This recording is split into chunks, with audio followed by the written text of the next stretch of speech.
Hey, I'm Jeff, and I make music with my brother. Hi, I'm Jonathan, and I also make music with my brother. Together, we are Ekko and Sidetrack, and we make music that sounds like this. And this. And even this. This podcast is about music, creativity, and everything in between. Welcome to A Band Apart with Ekko and Sidetrack.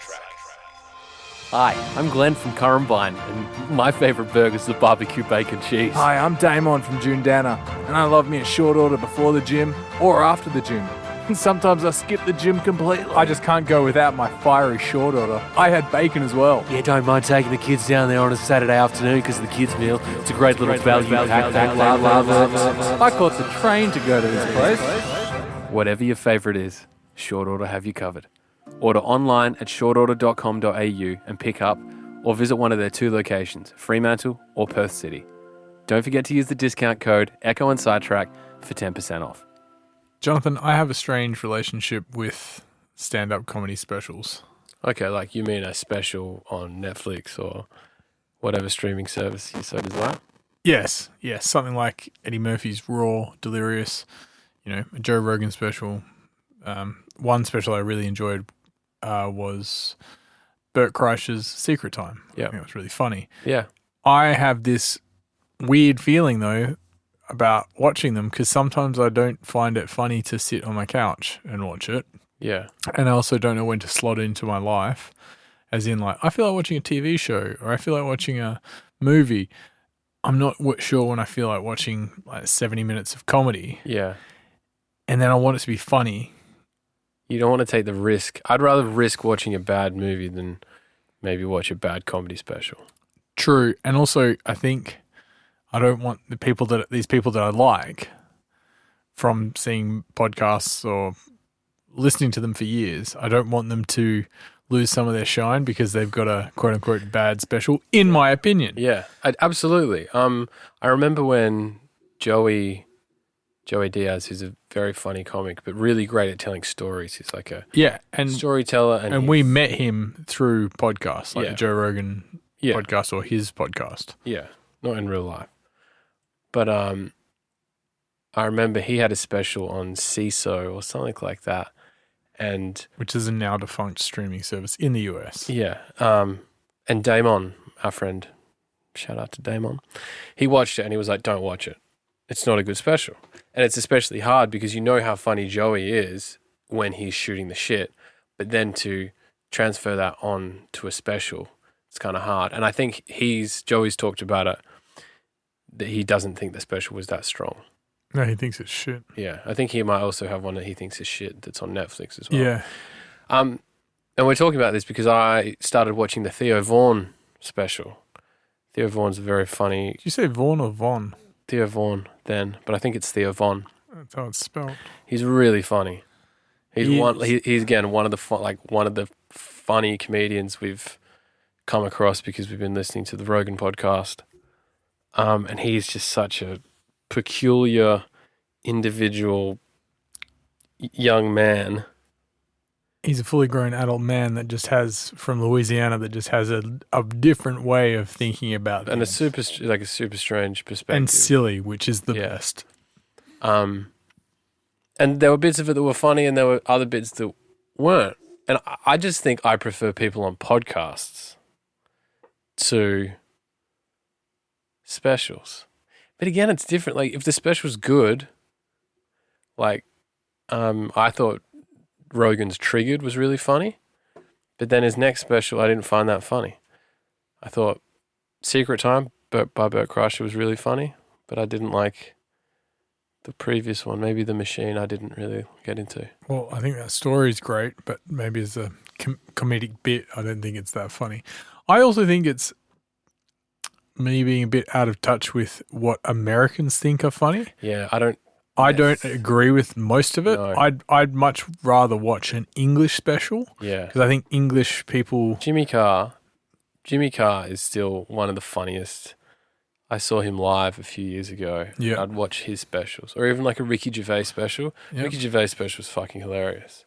It's just more in line with our comedy taste, I think, compared to the American brashy kind of style. Yeah. I actually watched the Chappelle special. The last Closer. week, The Closer. Which is the one that's in all the newspapers and Yeah. newspapers. What year is it? News It's editor. 1930, and the boys have just reported that David Chappelle. But yeah, it's in all the news about the transphobic and some of the anti-LGBTQ plus remarks he makes. I think you. I hope I said that right. I might have missed one. But it was interesting because I read a lot of articles about it before, and I had seen some people posting about it, calling him a TERF, which is a trans exclusionary Exclusionist. radical feminist. Okay. So like a feminist that denies trans women within feminism. Okay. And I wanted to watch it, and I kind of definitely see how it can be perceived as very offensive to that community. And I also see how he's aligning the black experience in America with, like, you know, a community that's been marginalized and not accepted for hundreds of years, and then he's expected to accept another community, and I think he feels like Very quickly, and that's so he basically Yeah, I think the analogy he makes. I haven't seen it, but Yeah. he kind of talks about the black experience and civil rights, and compares it their hundreds of years of struggle compared to the I think so. more recent acceptance of the wider gay, lesbian, trans community. Yeah, I think so, and I understand that. I kind of Yeah, it makes see. kind of makes sense, and you can see that that's probably fertile ground for a comedian like Dave Chappelle to like farm and be Yeah. like, hey, But- because that's what a comedian should do, is like turn things on its head Yeah. and like I do, but I also see that it is offensive, and some of the stuff he does say like isn't funny. Like it's not. I don't think it's a particularly funny special. I think his specials. I think it's Killing Them Softly. It was a special he did in like 2006, which is fucking hilarious. But I don't know if these latest ones are that funny. But- and I think no matter what you say, a special has to be funny. yes, In my opinion, unless you're doing like a kind of alt comedy thing or like Nanette by Hannah Gatsby, Hannah Gatsby or something like that. That's which is anti-comedy. yeah, which is a bit different, and that's good too. But Is it? I never saw it. I don't care to watch it. yeah, I mean she's doing something. People like it.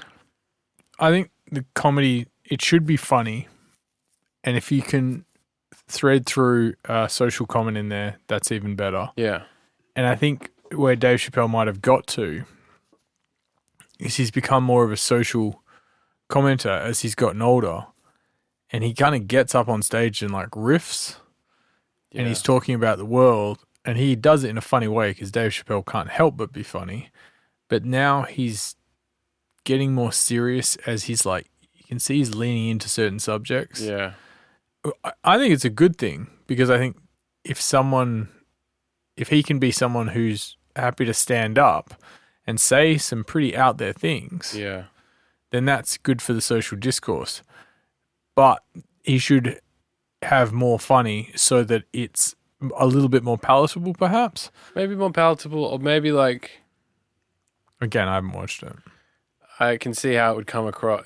It feels more mean, I guess. And like Yeah. I'm not. That's interesting. I don't know. I think But does it feel mean because, and this is me just spitballing an idea, does it feel mean because we're preempting how a group might feel and we're trying to get out ahead of that? So we're like, oh, I think this one's yeah, that's an interesting. mean. So like, I think it's mean and I'm saying the right thing. No, I was kind of thinking like if I was if I was part of that community, how would I feel watching this? Yeah, that's a good way. That's very empathy. And like, I probably wouldn't like it. And I think It's quite an astute view on your feelings. yeah. I probably wouldn't. Well, no, I think you've really got to. We're getting better as a society at putting. I think we're getting better as a society at putting ourselves in other people's shoes. Mm. And I think if you put yourself in people's shoes who are offended or upset at things people say and try to understand their position rather than being so dismissive of their feelings. You know, I've seen people post about the special saying, fuck Dave Chappelle. He's not funny. Fuck this guy. And then people respond with like, oh, you're a snowflake. Get over it. Blah, blah, blah. Yeah. I don't see any middle ground. Yeah, that's the dangerous I don't see thing. much like conversation about why they might be offended. I just see people being like, hey, I don't like this, which is fine. And then people saying, get over it.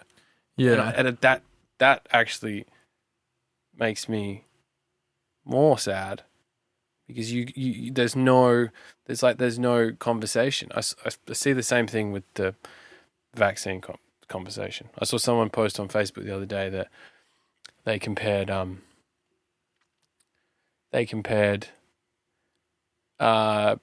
some jobs in Australia, in Western Australia, have been mandated to have vaccines, otherwise they're going to get fired. Mm-hmm.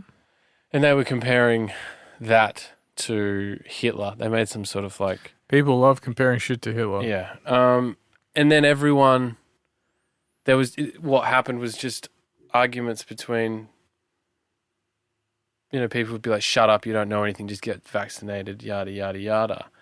And there was just like kind of like created negativity rather than maybe a discussion about civil liberties.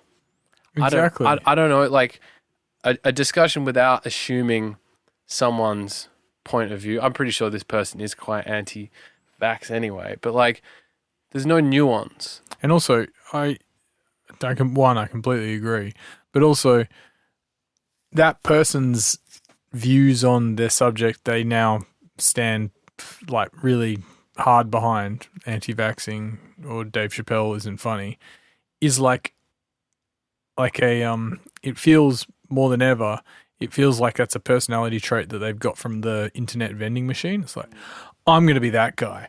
What else? Oh, what does he wear? What does they say? What do they do? Who are they partnered with? This is my personality now. It's like, no. You can believe these things, but you've also, there's still other parts of you. Yeah. You don't have to behave like everyone else that got that same product from the vending machine. Yeah. But they seem to. It's kind of weird. And then the other people who are against that got a different product from a vending machine that says they're against those other people. It's like everyone's personalities has like, 6 brightly colored traits rather than 600 dimly colored ones that are all nuanced and different hues and everything like that. And I think that's a dangerous place to be. Before I forget, Joey Diaz says that comedy is the way you collide with the world, and it's like the way you as a comedian interface with the world and then like almost bounce off the world and then you turn that into your comedy. So if you notice something in the world and then you start talking about it and you make it funny, that's comedy. That's George Carlin, that's Richard Pryor, that's Eddie Murphy as well. That's all these people, Rob Williams, all these people. It's a comment. There's some sort of truth. There's a joke in the truth. And it's perspective. That's perspective. And that's what makes Theo Von funny, because he does have this strange, skewed perspective on the world. Yeah. The way he talks, what he sees, his upbringing. And I think that makes him an individual. Yeah. And I think it kind of ties into what you're saying about people are less individual. They get this groupthink. And so when they see an individual saying something that's kind of wild and out there, they can't handle it. It's like, look at that guy. He's saying some fucking wild shit. But I also see, if you're from a marginalized group in society, like we're really lucky. Like we're two white guys, middle class white guys. Like we've never really experienced marginalization. Mm-hmm. If you come from a traditionally marginalized group, Yep. and then you're already kind of got your defense up. You're ready because you're so used to people giving you shit or like not allowing you to do something. So you've already got such a strong defense system. And then when you find other people like you, those people are going to be more precious because you're like, yeah, sick. It's us against them. Like we've been on the offensive the defensive for so long. Yep. And then they band together, and that's like kind of like that's their family. It's us versus them. I understand because that. it's always been them versus us. Yeah, and I totally. can see how like people would be fucking angry. I can see how people would be angry as well. I haven't seen the special, and I'm not defending Dave Chappelle. Absolutely. Yeah, I'm defending I know. I'm not even defending anything. I suppose I'm saying that like it's important that people have voices that are not all the same. Do you think there's anything that like? Can you think of an opinion that you would believe to be problematic that you would kind of want to shut down? Like maybe personally, if you knew someone that held this opinion, you'd be like, I can cut you out of my life. Yeah, there's some things, but none that I've really come across. Like, again, we live in Australia. There's a lot of people that are exactly like us. We're surrounded by people that are exactly like us. There's there's diversity, but we don't see the global village right up close as just say you might do in a place like London or parts of America or something. So yeah, I could probably think of some ideas, but I've never actually experienced it. It's like saying like, oh yeah, if someone, I don't know, I can't think of something off the top of my head, but then I'd be like, yeah, I'd definitely cut that person out of my life. And I'm like, yeah, but would someone from Perth in West Australia ever actually hold that view? Or maybe they would, but I'm not friends with that person. Yeah, I think automatically as well, like I think we've done pretty well to, if we interact with someone that doesn't really gel with us, like I think we naturally, those people kind of bounce off us to some degree. Yeah, if you're friends if you become...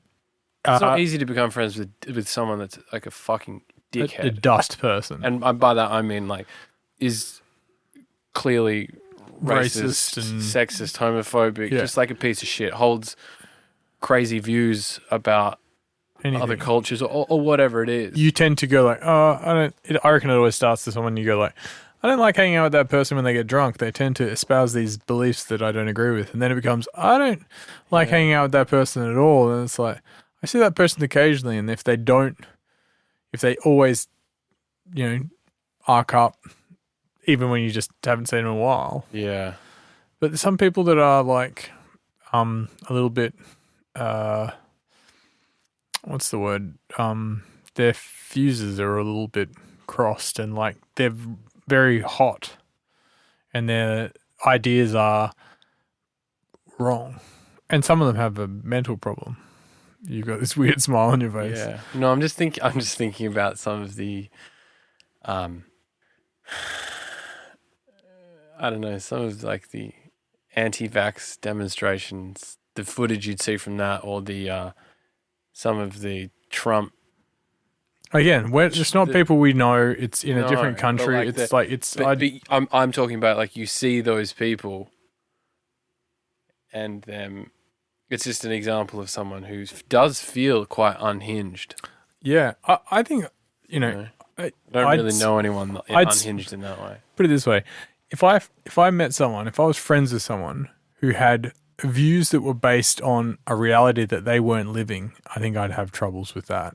I.e. someone who's like obsessed with the American political system thinks it's like almost pretends like they live in America. Like, Yeah. oh, you would say that because you believe this, and you're like, what are you talking about? I don't know what you're talking about as far as those laws or anything. I'm not a Democrat or a Republican. Something that's not applicable to their reality. their reality. It's like they just live in the news cycle of another country. God, that's exhausting. And that's exhausting and kind of delusional as well. It's like, where are you coming from?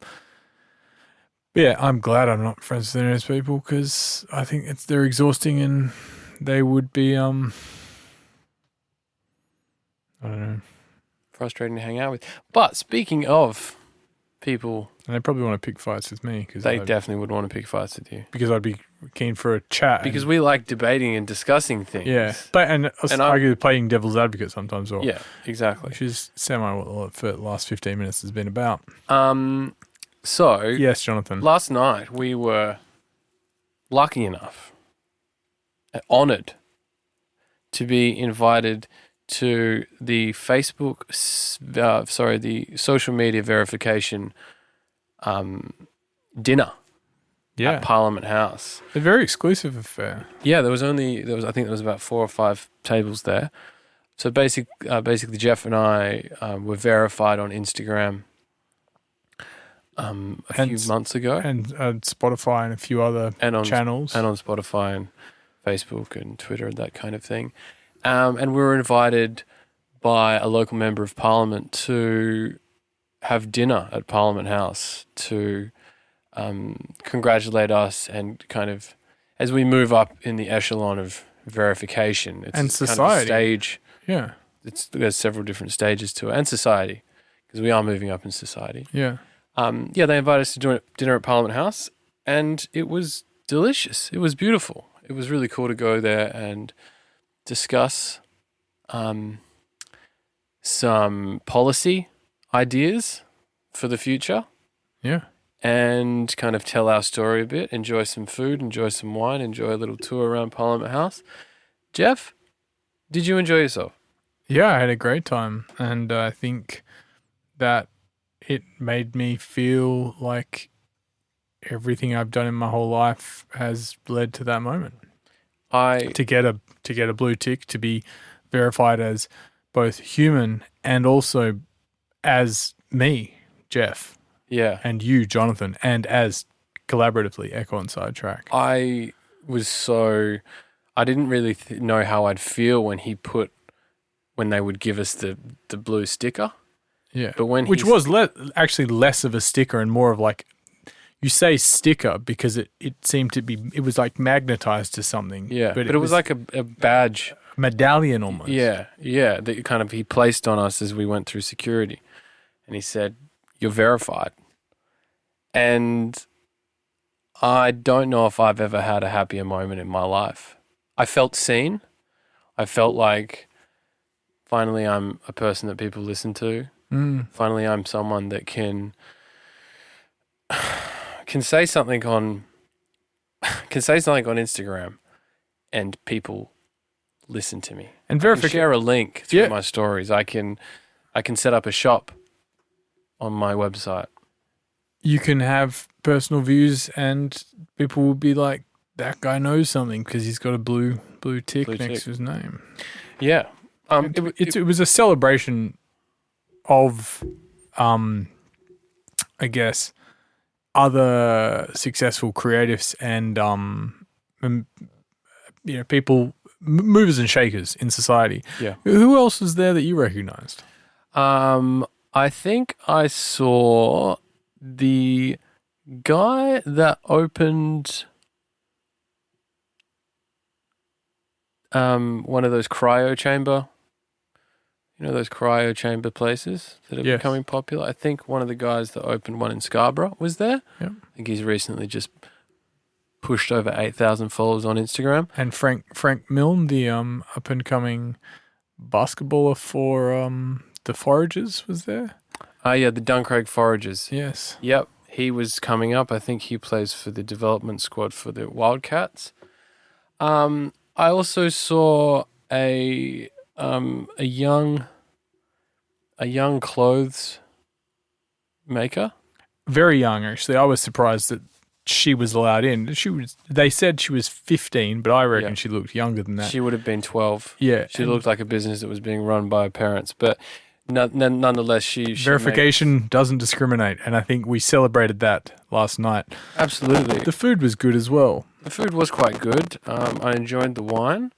I enjoyed the company. How did you feel hanging out with politicians? Because that was quite cool. Like we had dinner with there were two sitting members of the government, of parliament, that we had dinner with. Do you think you could ever be a politician?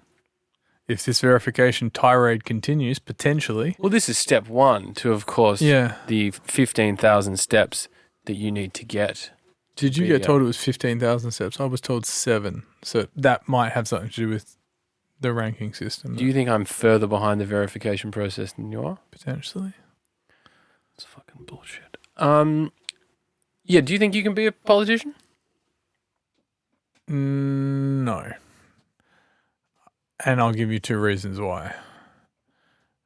I don't think I could be a politician because my views are too nuanced and I want to see all sides of things, and I think I'd make decisions too slow.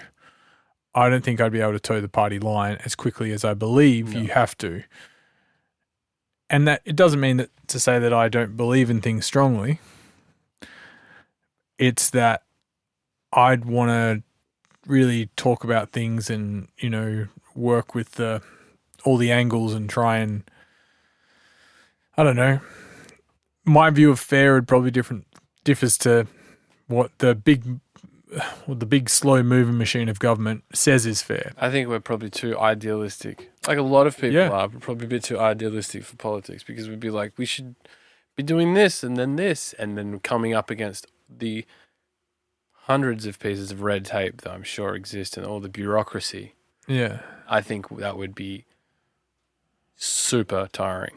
Super tiring, really frustrating. Plus, I don't think my personality would lend itself to politics. I think they do some background checks and they'd say you're a person of interest in a crime, potentially, or just a person of lower social standing. Let's say Absolutely. that, and then they'd besmirch my name, verification or otherwise. Yeah, and I would have to fight them in the arena, the public arena. I think I agree with you. Which is the Perth Arena.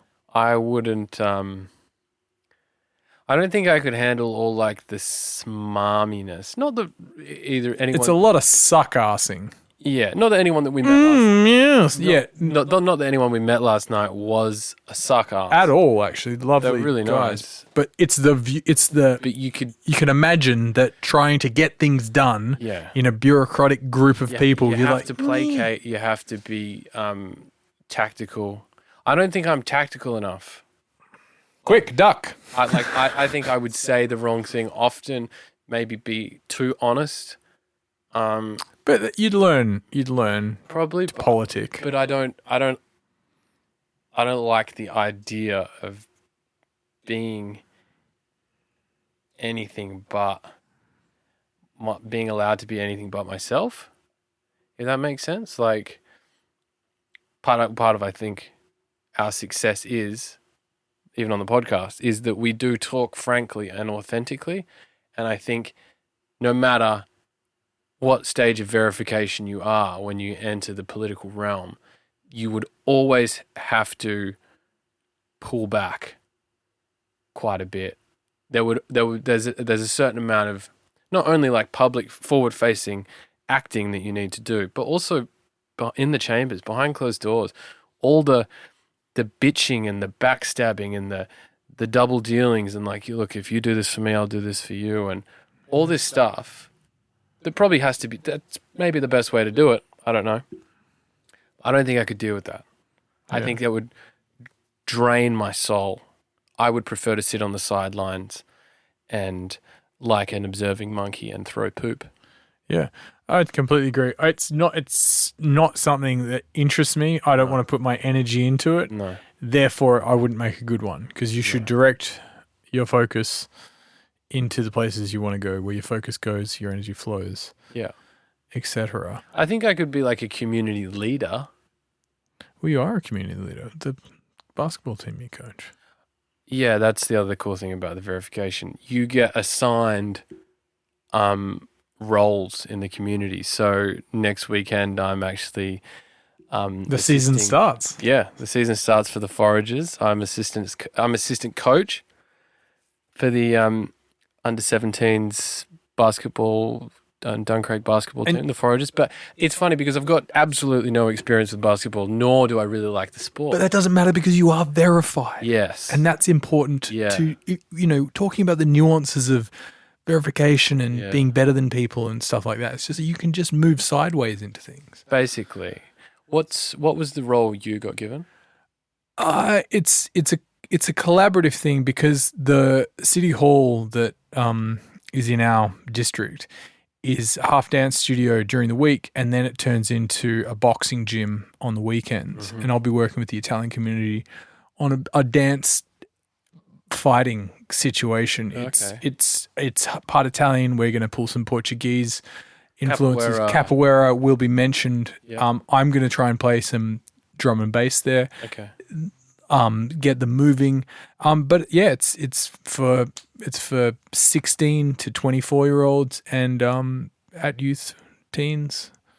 At risk youth? At risk youth and risky youths. Risky youth. Risque youth. Let's hope not. It's not a blue light disco. But I did get asked to DJ one of those later in the year. But the dancing thing, I've been interested peripherally, if I say that word correctly, but to have 30 to 60 students under me learning my movements and, working with other teachers, all verified, it's going to be captivating. Have you seen I suppose you've seen the Olympic opening ceremonies and things like that. Yeah. The way hundreds of people move as one. Is that what the goal is for it? I can only assume so. I've never met with these people or done anything of the sort, but I am going to bring in my YouTube clip of that and say that's what we're going for. Are we not, Pauline? Pauline's my assistant down there.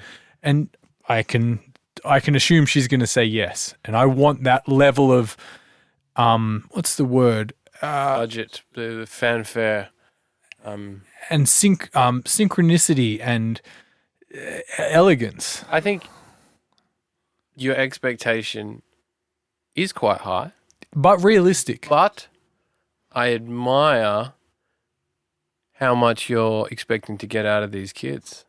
If you're thinking that you're going to get something on the same tip as the Olympic opening ceremony, then hands off to you. And if you think you can achieve that in the Marmion Hall... It's a 7-week program. I've already been given permission to take some of the kids out of school. Okay. So up to half of them will be full-time at the studio, and we will be doing, dancing, fighting, boxing, dancing. It's a rigorous timetable, but I think we can get there. And I'm already going to start talks to get that group. Once we get them after this 7-week block, we're going to go into another 7-week block with another group. And army is a strange word, but I want to build an army, a dance army. It's quite interesting that maybe we could kind of cooperate or collaborate rather. You could get your students to maybe perform at a halftime, in some sort of halftime event. At the Foragers game. At the Foragers game. If the Foragers get to the final stage, which I believe we will. That's great. Look at that. That is synergy. Synergy at work. That is synergy at work. Did you, so we've come to the end of it's Thursday. We've come to the end of a pretty good week. We've had obviously the last dinner last night. We've had a successful day in the studio today. Do you feel like this week has gone well for you? Yeah, Yeah, I do. I think I think it's turned a bit of a tide. Last week was a bit tough. It definitely had its moments. But every week has its Every week has a feel, trials. doesn't it? It does have a feel. But yeah, no, I feel good. And it's funny to sit here and record the podcast with you every week. I think people get a little view into our reality. And sometimes I feel like I bare my soul a little bit on this podcast. I think that's a good thing. I think that's why people like it, because we're not just Fucking around. well, we are just fucking around. We're not just playing to a camera, if you will. It's a pretty frank conversation. It's not. There's no one called Frank here. That's very true. There is in your dance class, Franco. But I've seen other people's podcasts, and I listen to some of them, because I sometimes I just go find a random podcast and listen to it that's not popular, Yeah. for instance. And you feel like if someone stumbled upon this, they'd be like, this is not bad. I think they'd be like, this isn't bad, because I've listened to some and they're like really selling something, I guess. Not that we're not selling something, but like it feels very scripted, and ours is definitely not scripted. I was just going to say you've gone off the script. But I don't know. I like it. I think it's a pretty honest look into the window of our lives. Can you tell me something that someone wouldn't see if they were looking through the window, if they'd perhaps defogged it from where it had gotten a little bit sweaty and foggy, and they'd pulled themselves up on the windowsill and they were looking into the window into your lives, and they might have missed as they glanced around the room? What's something they might have missed? What, so something that people don't know about me Yeah. that I'm willing, so like a secret that I'm willing to share right It doesn't have to be a secret. Just something that someone would see through a window that they've climbed up upon as they look into the building of your life. To keep with the analogy.